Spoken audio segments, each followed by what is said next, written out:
All Indiana Politics is your premier source for Indiana politics, focusing on issues that matter to you. I still want us to be the best in the Midwest. We can't afford another lockdown. Give the citizens of this country the relief they need. Education in the state of Indiana remains priority number one. In-depth, nonpartisan coverage. We don't know exactly where the economy will be in January. People are worried with good reason. Exclusive interviews with Indiana's political leaders. We have the resources here in the state of Indiana to care for those who are in need. Expert analysis on critical legislation. We need to reform those laws. This recovery is going to take some time. We've got to anticipate that there'll be a budget shortfall. From Wish TV, this is All Indiana Politics Podcast on the All Indiana Podcast Network. It's Sunday morning. Welcome to another edition of All Indiana Politics. I'm Phil Sanchez. A state lawmaker is asking voters to promote him. State Representative Mike Speedy is one of several Republicans running for Congressman Greg Pence's seat. Pence is not seeking another term. He sat down with our government reporter, Garrett Bergquist. With us now is Mike Speedy. Mike, thanks for coming in today. Thank you, Garrett. Good to be here. So why are you running for Congress? Because I love my country and I'm deeply concerned in the direction that's going. And I feel that to those much is given, much is required. And for me, that means the duty to step up and run. So you've served for about 15 years in the Indiana General Assembly, and you've also served on the Indianapolis City County Council. How would you use that experience in Congress? I think it's a very important experience. My primary experience is in building a company that's been successful. If I wouldn't be here today if I wasn't able to have a successful company. But in addition to that business experience, my experience both on the local level and as a state legislator gives me a leg up when you head to Washington. You automatically understand the importance of relationships, of procedure, how to disagree without being disagreeable, how to push and where to push. So I think it's a tremendous asset that I offer the 6th District by having that prior part-time legislative experience. Republicans have made border security a central focus of this campaign. What's your plan for both border security, but then also the legal immigration system? When I was in Yuma County, and you can see this at speedybordertrip.com or on YouTube, Mike Speedy for Congress, you will actually see huge stacks of wall material waiting to be installed that have just sat there for years under the Biden administration. And so once that wall is secured, once that border is secure, that's the time for an immigration discussion. Prior to that, it does not serve any purpose until we reestablish the rule of law and we secure the border. Immigration reform is going to be incredibly complex. There's going to be many, many layers to it. But I believe those who came over to during the Biden administration must go home, must go back before we can find a proper way for them to be here. What about people who came over the border because they did not feel safe in their home countries? Why do a blanket deportation? Shouldn't we take those cases case by case? Well, we need to figure those out, and we can't have that discussion until we secure the border. Would you support a nationwide abortion ban? There's a legitimate policy out there that recognizes that fetuses feel pain, and I recognize that fetuses feel pain, and I would want to have a debate on that, understanding that that is a reality of the abortion. To what extent that ban is in place, I would want to look at the pain that the fetus experiences, the baby experiences, and so I would be open to that debate and that ban around roughly that time. So to be clear, if lawmakers did bring forth a federal abortion ban bill in Congress, what gestational age would you look for? So it's important that we reestablish a culture of life. I've done that as a state legislator. If we're going to protect babies, just create a culture of life, then we have to stand for we have to stand for that at every level of government. I haven't established a hard and fast rule, but I will tell you that, or a hard and fast time period, but the pain that a baby feels in the womb is a good place for me to, for all of us to recognize, and I would be voicing that if I had the opportunity. You've called for creating a pro-crypto business environment. Given the collapse of some cryptocurrencies, is that wise? I think there's ways to secure crypto for the future. It has the ability to create a very private, secure method of currency, and I would be open to, with that understanding, creating a regulatory regime around crypto. If we could provide it, if we could, again, make sure that it's a private, highly secure system of currency. You've also called for, as you put it, putting an end to what you call the administrative state. How would you do that, and how do you plan to do that without jeopardizing a lot of the services that so many federal agencies provide? Well, you can at first increase the level of accountability that you have for these, the ABC government, if you will, the alphabet government. You can do that by putting the most expensive decisions, most impactful decisions that they make back before Congress. If it has an impact of, say, just randomly $50 million, it's an up or down vote in Congress. Ultimately, these decisions should be handled by an elected official and not the deep state or an administrative state or someone who's not accountable to the voter, but has every bit the authority and power of law. So again, you start by putting major decisions back into Congress where they were intended from our founders. But then once you start doing that, and presumably you start getting rid of some services, how do you fill the gap left behind by those services? Maybe those services weren't needed to begin with. And we have to look at that on a case-by-case basis. But we have to control the power of the federal government. It's gotten way too big, and I want to see it put back in the constitutional box in which it came. Republicans have remained united on the issue of aid to Israel, but they've split over whether to do the same for Ukraine. Where do you fall on that? I would like to see the borders prioritized before any other funds or any other help goes to Ukraine. I am a huge friend of Israel. I've traveled there 4 times. Israel has a right to exist. The Jewish people and the Israeli people have a right to defend themselves. If we do not stop radical Islam in Israel, then it's going to be emboldened throughout Europe and ultimately in the United States. All right, coming up, we hear from another congressional hopeful, this time on the Democratic side.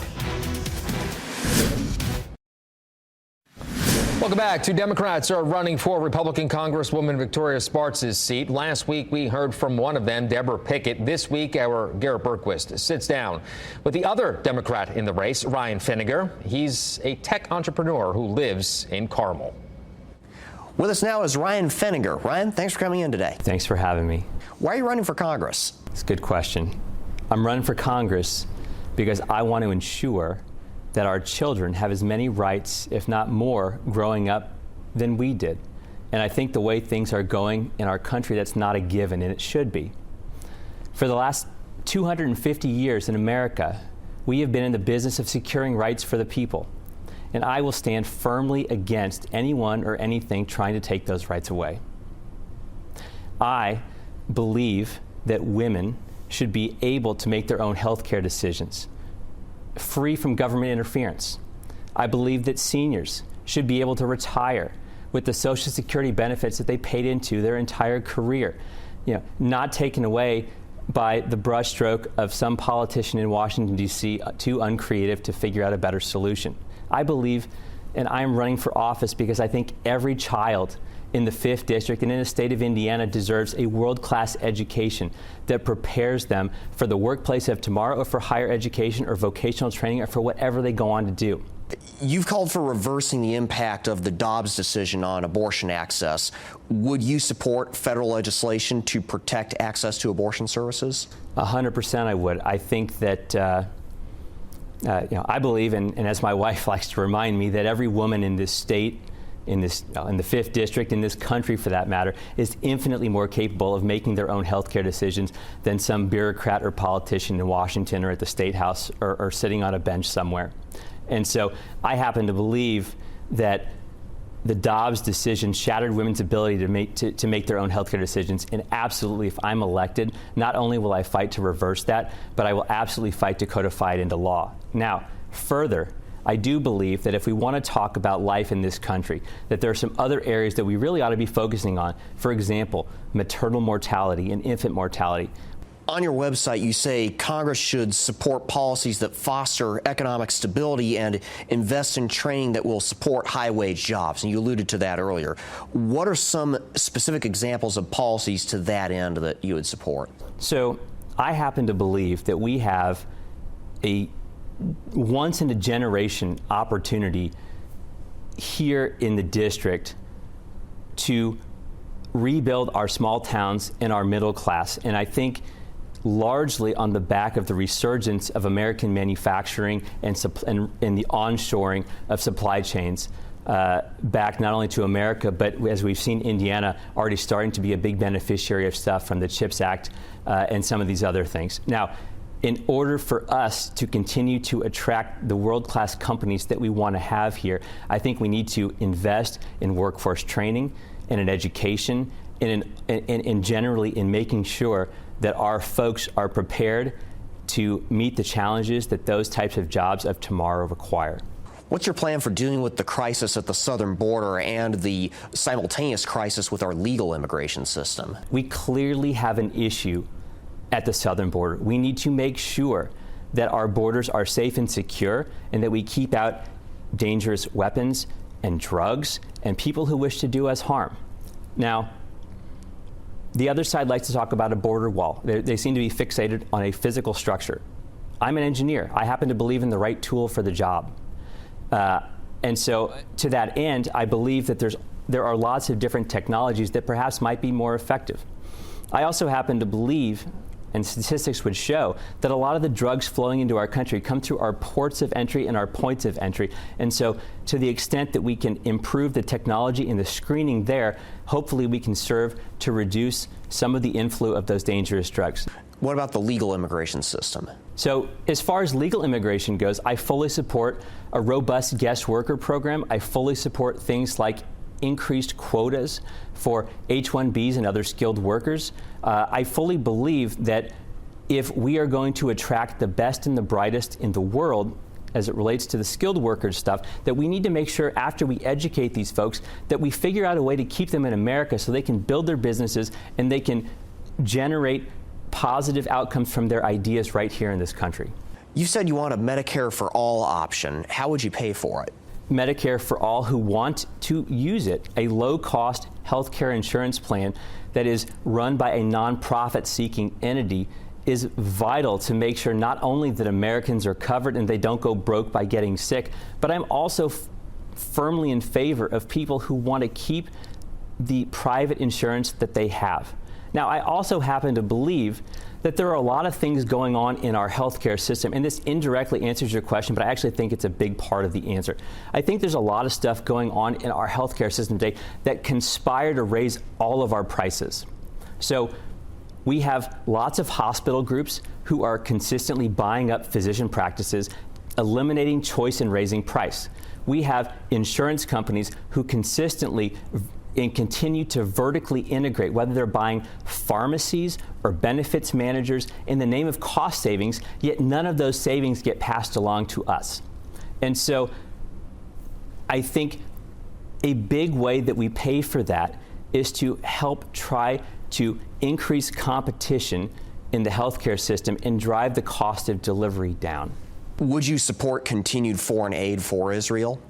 Israel is one of our oldest allies in the region. I happen to believe that is our duties to stand not only behind Israel, but all of our allies in their time of need. Now, that doesn't mean that we shouldn't hold them accountable for the way that they act, but I do believe that if someone is your ally, then you need to prove, we need to prove that that is a lasting, durable relationship. All right, coming up, Indiana's best political team talks Trump before the Supreme Court and Gaza protests here at home. And welcome back to All Indiana Politics as we welcome in two members of Indiana's best political team, Republican Tom John and Democrat Kip Tu. Let's begin with former President Donald Trump's hearing before the Supreme Court. Trump wants the justices to declare him immune from prosecution because, as he says, his criminal cases involve actions taken while he was still in office. Now, Tom, how likely is it that the high court rules in his favor on this one?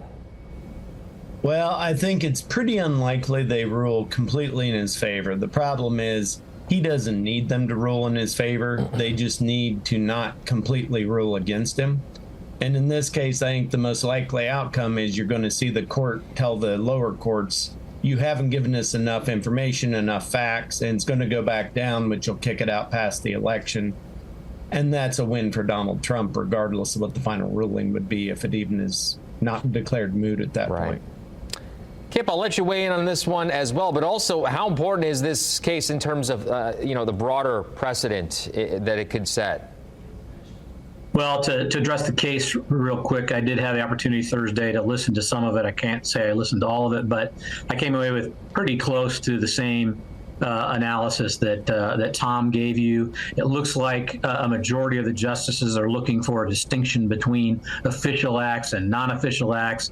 And if they argue about that internally for a while, it's going to delay a decision. I think, Trump people have privately said for a couple of days now that just getting it to the Supreme Court was victory enough because it helped delay the trial. And so he's done exactly what he needed to do, which was delay the trial. In terms of foreign aid, guys, protests are spreading nationwide against Israel's conduct of its war against Hamas. Meanwhile, here in Indianapolis, protesters on Thursday blocked Meridian Street in front of the governor's mansion. Kip, beyond this election, is this kind of a permanent shift, in your opinion, in how Israel is viewed among young Americans, especially Democrats? Well, I hope not. It's unfortunately under the leadership of Benjamin Netanyahu, Israel's standing in the United States has continued to erode. And I think that's the direct fault of Benjamin Netanyahu. I wish young people had a fresher view of the Holocaust and understanding why Israel is there and why Israel needs to exist, and that Israel is the only democracy in the Middle East that offers LGBTQ rights, that offers women's right to choose, that gives full measure to their citizens. I wish that that was better known. But look, the behavior of Netanyahu's government, the way they've conducted the war in Gaza, has led to folks abandoning them, and it is too bad. Tom, your thoughts on this? Well, they're a good part of this that I agree with Kip. I mean, I question much of what's happened and approach from the Israeli government. That being said, Israel is simply one of our strongest allies throughout the last many decades. And people are entitled to their right to free speech, but they shouldn't go too far in attacking a country that has so much wound up, both in its history of the United States and its importance to the world. Right. Let's turn to state issues now, okay? The Indiana State Teachers Association has endorsed Jennifer McCormick for governor. Tom, should Republicans worry about this? Well, I mean, that's sort of like the news flash that the sun rises in the east. Right. ISTA endorses every Democrat there is, and apparently their qualifications for a Democrat aren't very deep, because obviously Jennifer McCormick's only been one for a hot minute. So I think it really doesn't indicate anything for this race. And the reality is the governor's race is more than likely going to be decided next month. Kip, McCormick is way behind the Republicans in fundraising. How much does this help her campaign? Well, I hope it provides a boost. I think she needs to kick it up a notch in fundraising. The Indiana teachers, do have a pretty nice political action committee with a lot of money. I hope that they put their money where their mouth is, and I hope it spurs investment in her campaign. We need a choice in Indiana. One-party rule is not doing us any good. We have, outlawed abortion in this state. We've beat up on LGBTQ. We have fewer businesses in the state of Indiana than we did 20 years ago when Democrats had control. We really do need a strong two-party system and checks and balances in the state, and I hope that she can help us get there. And speaking of the governor's race, on the Republican side, Suzanne Crouch has a major cash advantage going into the final full week. Braun consistently holds the lead in polls. Kip, from where things sit right now, which Republican poses the biggest threat to McCormick, in your opinion? Well, that's a question I'm not sure I have the insider knowledge to answer as being a Democrat. Right. I think that, as I watch it, I think Brad Chambers' ads here, the last part, have been the best ones. I don't know if he's going to have the money to sustain that, but I kind of expect him to finish second, but I don't feel that way very strongly. Tom, quick answer. Well, the answer is all of them provide the biggest opponent to her because they all win against her and they're all qualified. And we'll see what happens in May as to who the actual opponent is. Yeah, we shall see. All right, gentlemen, good to see you. Good conversation. As always, we will be right back. Go Pacers. Thank you for joining us for All Indiana Politics. We'll be back here next Sunday morning, as always, at 9:30. And also be sure to tune in at 11 o'clock for The Hill Sunday with Chris Steyerwalt. Have a great rest of your weekend. From Wish TV, this is All Indiana Politics Podcast on the All Indiana Podcast Network. Watch All Indiana Politics live Sunday mornings at 9:30 on Wish TV and at wishtv.com. Subscribe to this podcast and listen weekly here on the All Indiana Podcast Network. And be sure to discover even more great podcasts at allindianapodcastnetwork.com.